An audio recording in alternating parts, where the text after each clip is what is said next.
여러분, 혹시 고종황제를 떠올리면 뭐가 생각나세요? 대한제국, 근대야 뭐 이런 것들이 떠오르죠? 그럼 우리나라의 최초의 은행은요? 통장 만들고 카드 쓰고 대출 받는 게 당연하지만요, 이런 것들이 없었다면 우리 사회는 어떻게 됐을까요? 생각만 해도 좀 답답하죠? 자, 그렇다면 대한제국 황실과 조선 상인들이 손을 잡아서 은행을 세운다면 어땠을까요? 오늘은 우리 마음속 첫 번째 금융, 우리은행에 대한 이야기입니다. 우리은행 다 있어!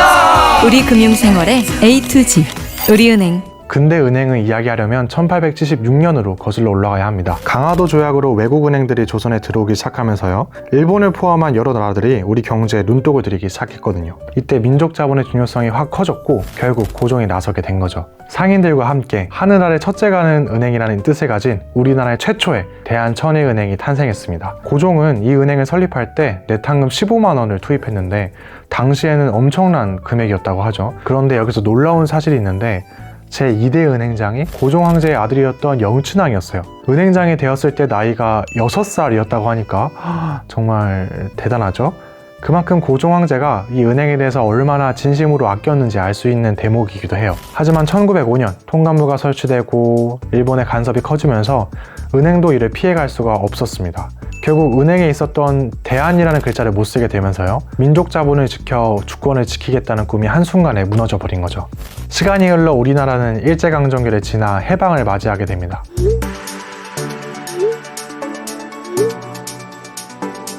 하지만 또 얼마 지나지 않아서 한국전쟁이 발발하게 되면서요, 은행은 또 한 번 위기를 맞이했습니다. 지점이 파괴되고 직원들도 많이 다쳤지만 은행은 그래도 문을 닫지 않았습니다. 부산에 임시 지점을 세우기도 하고요, 전쟁 속에서도 고객의 자산을 지키기 위해서 끝까지 노력했죠.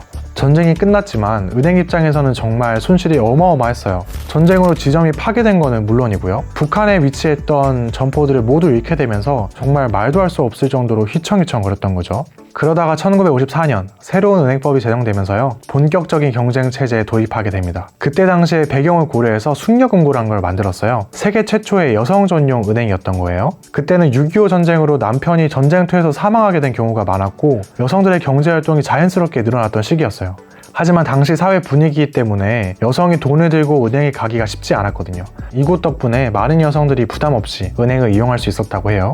1980년대 금융시장이 개방되면서요, 은행들은 신용카드 사업에도 뛰어들게 됐고 무인점포, CD기 등을 운영하면서 지금의 현대적인 은행 시스템을 갖추기 시작했습니다. 해외에도 지점을 세우면서 글로벌 시장을 공략하기도 했죠. 제가 태어나진 않았지만요, 기억에 남는 상품 중 하나가 통장 하나만 가지고 있어도 보험을 드는 것과 똑같았다고 해요. 통장에서 나온 이자로 보험료를 그냥 납부하면서 보장을 받는 거죠. 그때 당시에는 이자가 높았으니까 가능했었다고 합니다. 지금으로는 정말 상상도 할 수 없는 그런 거죠. 대한민국 경제가 빠르게 성장하면서 성장통이 한번 찾아오게 됐습니다. 바로 IMF 외환위기가 찾아왔죠.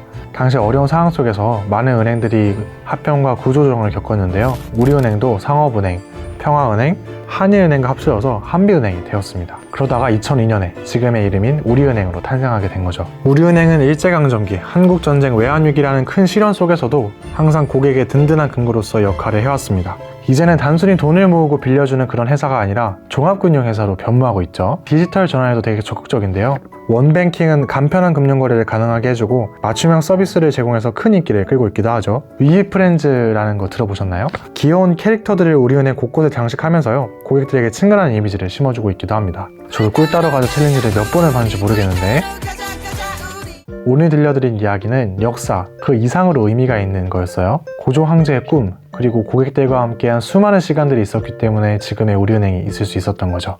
우리 마음속 첫 번째 금융, 항상 첫 번째가 될 수 있는지 앞으로도 지켜봐 주세요.